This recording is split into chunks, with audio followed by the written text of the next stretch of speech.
দিন পরের দিন কেউ কাঁদবে না,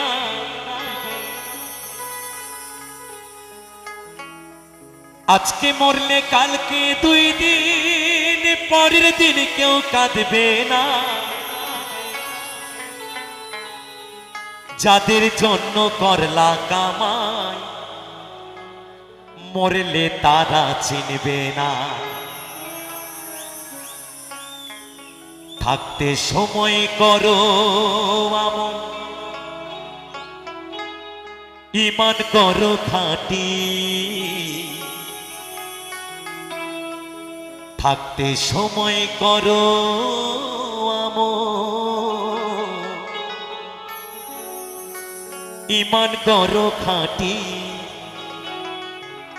তোমার আমার শেষ ঠিকানা 3.5 হাত মাটি।